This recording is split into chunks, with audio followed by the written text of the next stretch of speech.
ToddYoungONLINE presents Young Tales. Tales for the young and the young at heart. Today's story from Bulfinch's mythology, The Legends of Charlemagne. In this episode, the Battle of Roncesvalles. Now, after the expulsion of the Saracens from France, Charlemagne led his army into Spain to punish Marsilius, the king of that country, for having sided with the African Saracens in the late war. Charlemagne succeeded in all his attempts and compelled Marsilius to submit, and pay tribute to France. Our readers will remember Gano, otherwise called Gon or Ganelon, whom we mentioned in one of our early chapters as an old courtier of Charlemagne and a deadly enemy of Orlando, Rinaldo, and all their friends. He had great influence over Charles from equality of age and long intimacy, and he was not without good qualities. He was brave and sagacious, but envious, false, and treacherous. Gon prevailed on Charles to send him as ambassador to Marsilius to arrange the tribute. He embraced Orlando over and over again at taking leave, using such pains to seem loving and sincere that his hypocrisy was manifest to everyone but the old monarch. He fastened with equal tenderness on Olivier, who smiled contemptuously in his face, and thought to himself, "You may make as many fair speeches as you choose, but you lie." All the other paladins who were present thought the same, and they said as much to the emperor, adding that Gon should on no account be sent ambassador to the Spaniards. But Charles was infatuated. Gon was received with great honor by Marsilius. The king, attended by his lords, came 15 miles out of Saragossa to meet him, and then conducted him into the city with acclamations. There was nothing for several days but balls, games, and exhibitions of chivalry, the ladies throwing flowers on the heads of the French knights, and people shouting France, Montjoy, and Saint Denis. After the ceremonies of the first reception, the king and the ambassador began to understand one another. One day they sat together in a garden on the border of a fountain. The water was so clear and smooth it reflected every object around, and the spot was encircled with fruit trees, which quivered with the fresh air. As they sat and talked, as if without restraint, Gon, without looking the king in the face, was enabled to see the expression of his countenance in the water, and governed his speech accordingly. Marsilius was equally adroit, and watched the face of Gon while he addressed him. Marsilius began by lamenting, not as to the ambassador, but as to the friend, the injuries which Charles had done him by invading his dominions, charging him with wishing to take his kingdom from him and give it to Orlando, till at length he plainly uttered his belief that if that ambitious paladin were but dead, good men would get their rights.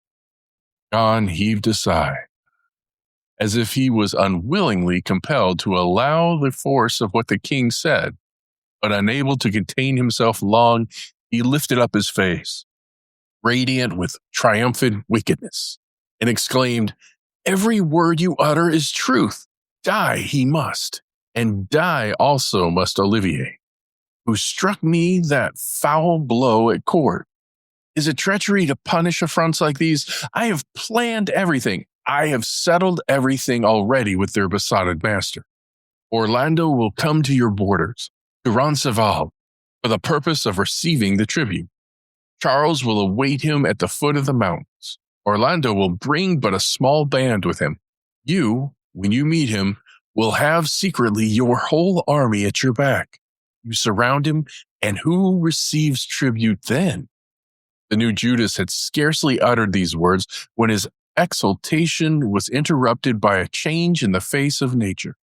The sky was suddenly overcast. There was thunder and lightning. A laurel was split in two from head to foot, and the carob tree under which Gon was sitting, which is said to be the species of tree on which Judas Iscariot hung himself, dropped one of its pods on his head. Marsilius, as well as Gon, was appalled at this omen, but on assembling his But on assembling his soothsayers, they came to the conclusion that the laurel tree turned the omen against the emperor, the successor of the Caesars. Though one of them renewed the consternation of Gan by saying that he did not understand the meaning of the tree of Judas, and intimating that perhaps the ambassador could explain it. Gan relieved his vexation by anger. The habit of wickedness prevailed over all other considerations, and the king prepared to march to Roncesvalle at the head of all his forces. Gan wrote to Charlemagne to say how humbly and submissively Marsilius was coming to pay the tribute into the hands of Orlando, and how handsome it would be of the emperor to meet him halfway, and so be ready to receive him after the payment at his camp. He added a brilliant account of the tribute and the accompanying presents. The good emperor wrote in turn to say how pleased he was with the ambassador's diligence, and that matters were arranged precisely as he wished. His court, however, had its suspicions still, though they little thought Gan's object in bringing Charles into the neighborhood of Roncesvalles was to deliver him into the hand of Marsilius after Orlando should have been destroyed by him. Orlando, however, did as his lord and sovereign desired. He went to Roncesvalles accompanied by a moderate train of warriors, not dreaming of the atrocity that awaited him.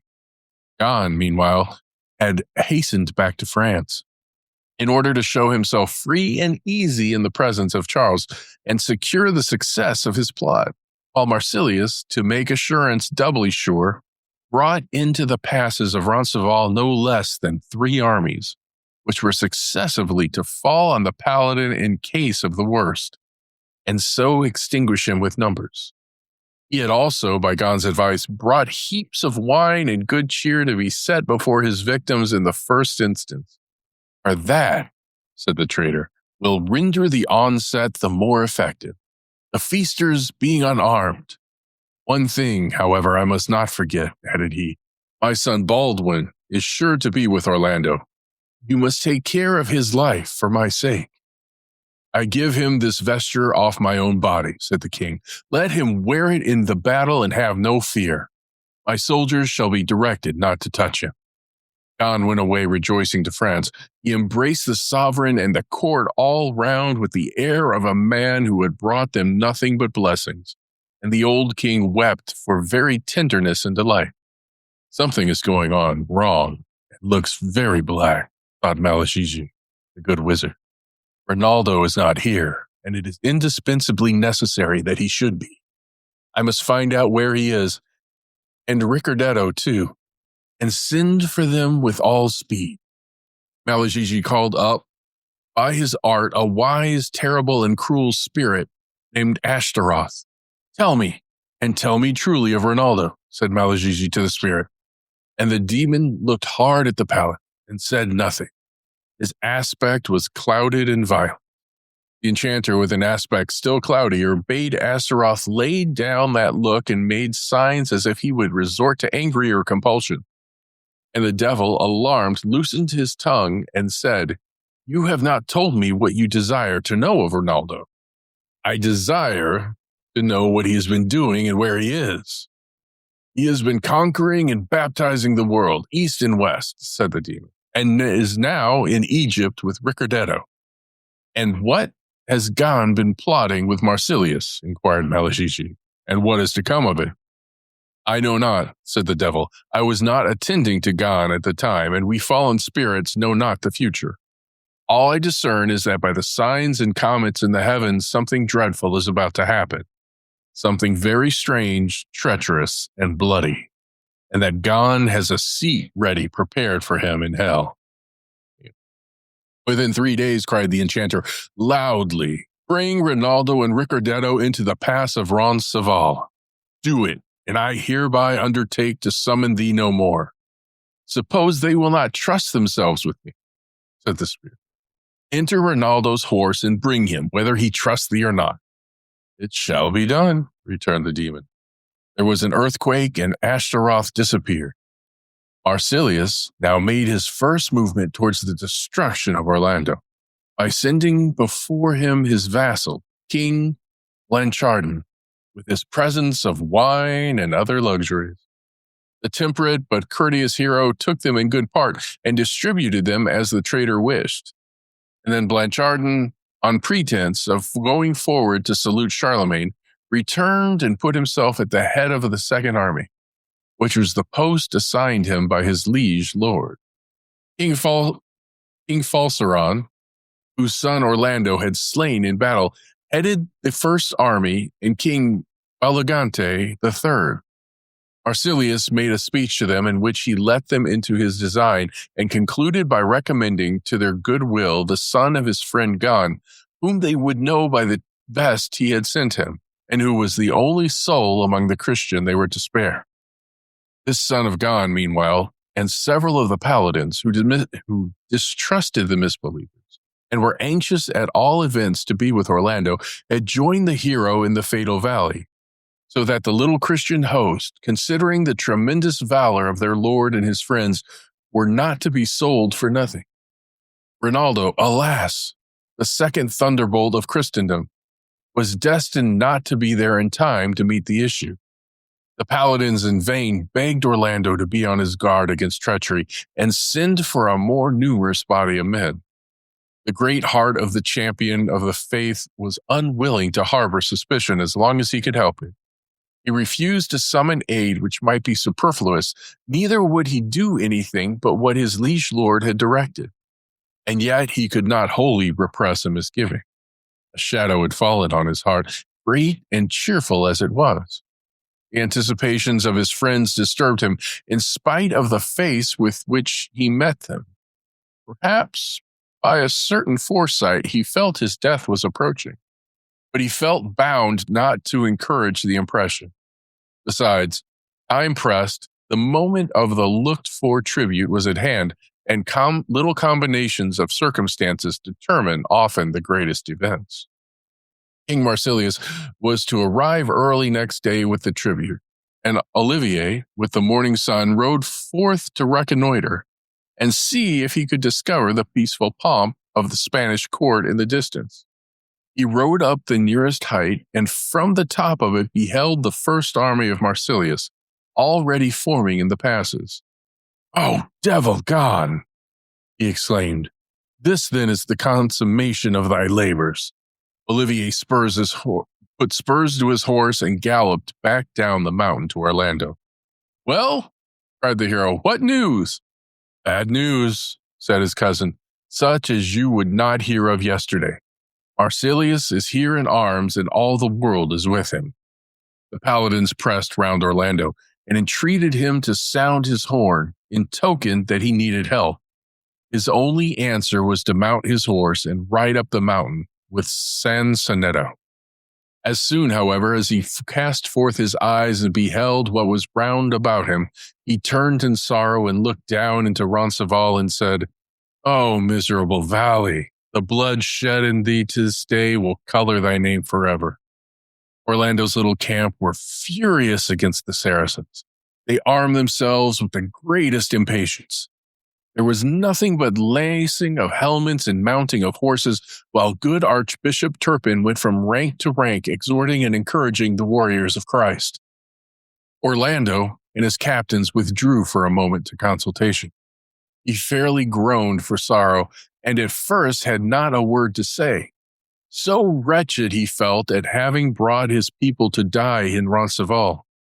Then he said, "If it had entered into my heart to conceive the King of Spain to be such a villain, never would you have seen this day.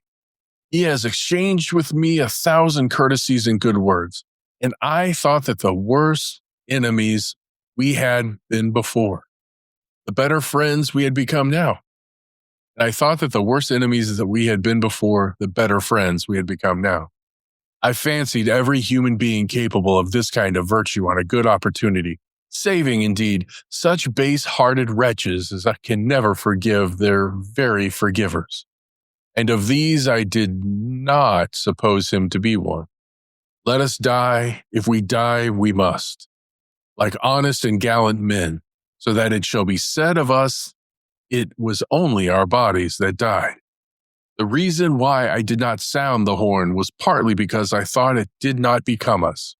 and partly because our liege lord could hardly save us, even if he heard it.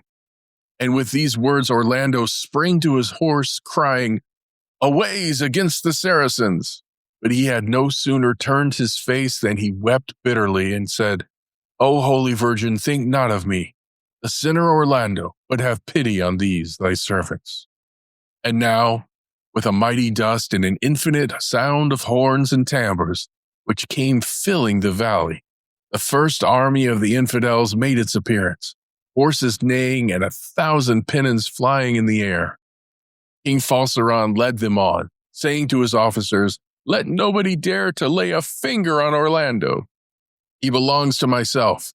The revenge of my son's death is mine. I will cut the man down that comes between us." "Now, friends," said Orlando, "every man for himself, and Saint Michael for us all. There is not one here that is not a perfect knight." And he might well say it, for the flower of all France was there, except Rinaldo and Ricardetto. Every man a picked man, all friends and constant companions of Orlando. So the captains of the little troop and of the great army sat looking at one another, singling one another out as the latter came on. And then the knights put spear in rest and ran for a while, two and two in succession, one against the other.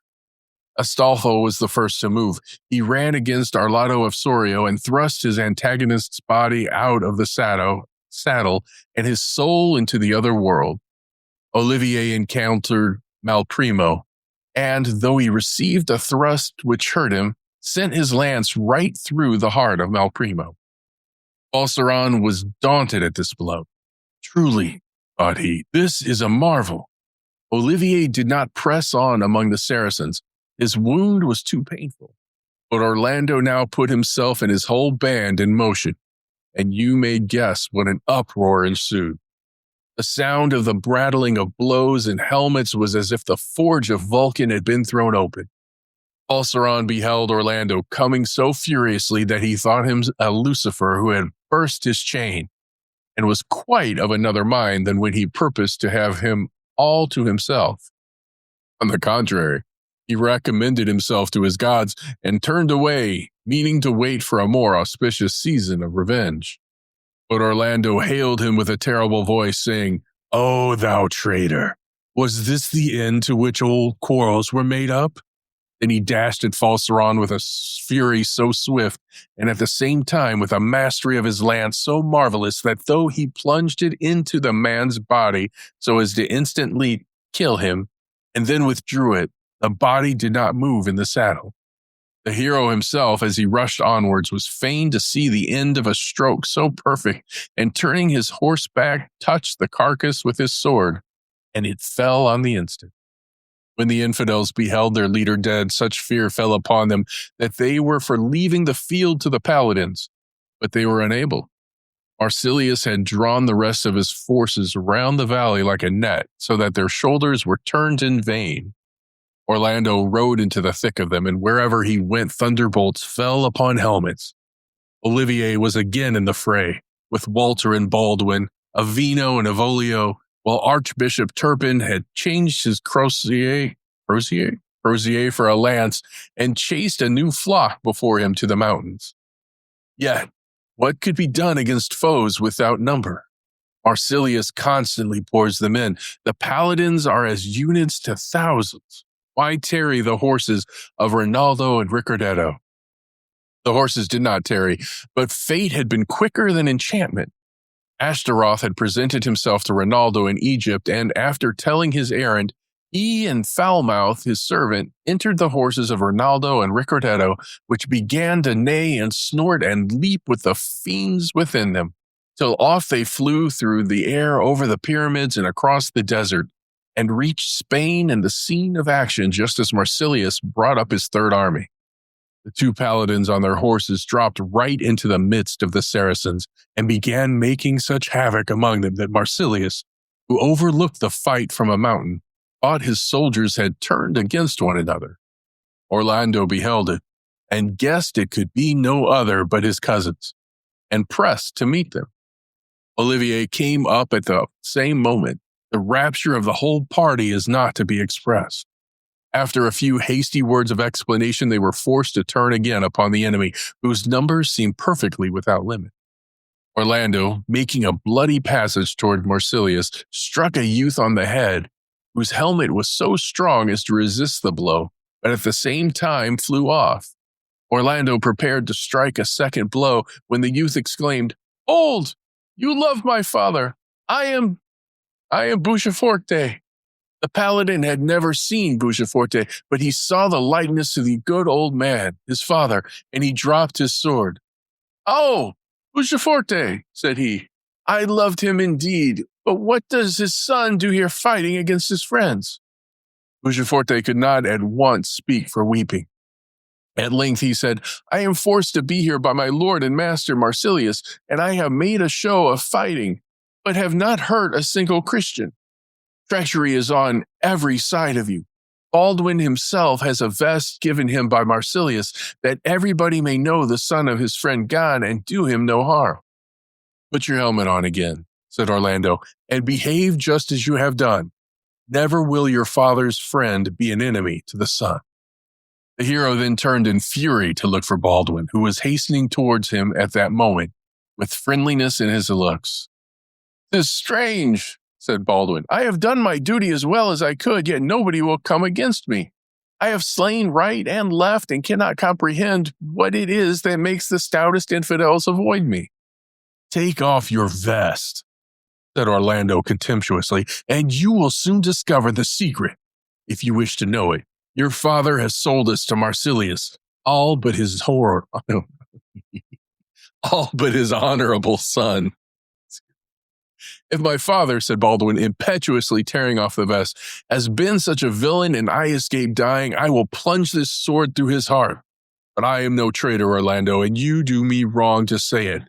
Think not I can live without dishonor." Baldwin spurred off into the fight, not waiting to hear another word from Orlando, who was very sorry for what he had said, for he perceived that the youth was in despair. And now the fight raged beyond all it had done before. 20 pagans went down for one paladin, but still the paladins fell. Sansonetto was beaten to earth by the club of Grandonio. Walter de Amulian had his shoulder broken. Berlingueri and Ottone were slain, and at last Astolpho fell, in revenge of whose death Orlando turned the spot where he died into a lake of Saracen blood. The luckless Buonforte met Rinaldo, and before he could explain how he seemed to be fighting on the Saracen side, received such a blow upon the head that he fell, unable to utter a word. Orlando, cutting his way to a spot where there was a great struggle and uproar, found the poor youth Baldwin, the son of Gan, with 2 spears in his breast. "I am no traitor now," said Baldwin, and those were the last words he said. Orlando was bitterly sorry to have been the cause of his death, and tears streamed from his eyes. At length down went Olivier himself. He had become blinded with his own blood, and smitten Orlando without knowing him. "How now, cousin?" cried Orlando. "Have you too gone over to the enemy?" "Oh, my lord and master," cried the other, I ask your pardon. I can see nothing. I am dying. Some traitor has stabbed me in the back. If you love me, lead my horse into the thick of them so that I may not die unavenged." "I shall die myself before long," said Orlando, "out of very toil and grief, so we will go together." Orlando led his cousin's horse where the press was thickest, and dreadful was the strength of the dying man and his tired companion. They made a street through which they passed out of the battle, and Orlando led his cousin away to his tent and said, "Wait a little till I return, for I will go and sound the horn on the hill yonder." "'Tis of no use," said Olivier. "My spirit is fast going and desires to be with its Lord and Savior." He would have said more, but his words came from him imperfectly, like those of a man in a dream, and so he expired.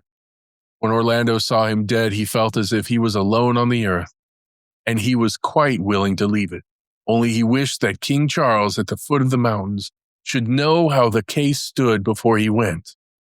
So he took up the horn and blew it 3 times, with such force that the blood burst out of his nose and mouth. Turpin says that at the 3rd blast, the horn broke in 2.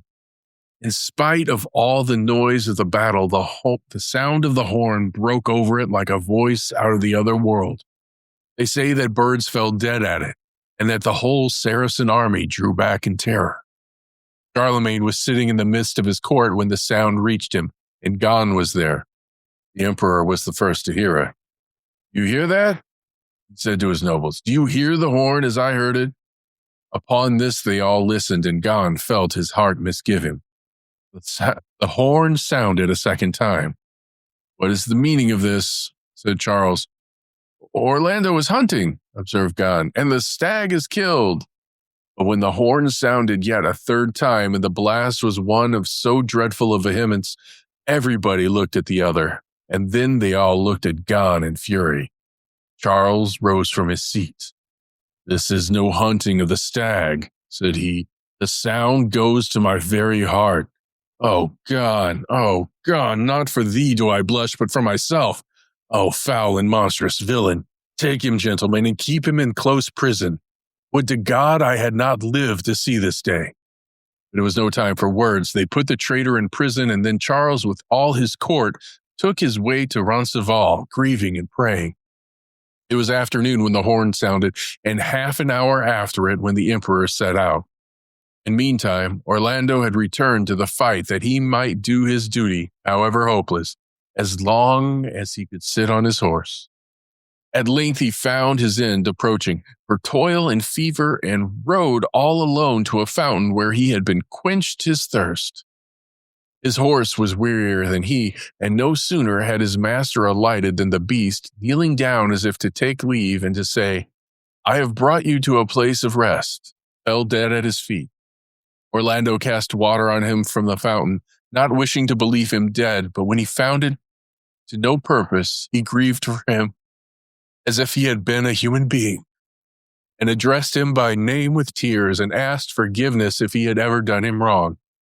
They say that the horse at these words opened his eyes a little and looked kindly at his master, and then stirred nevermore.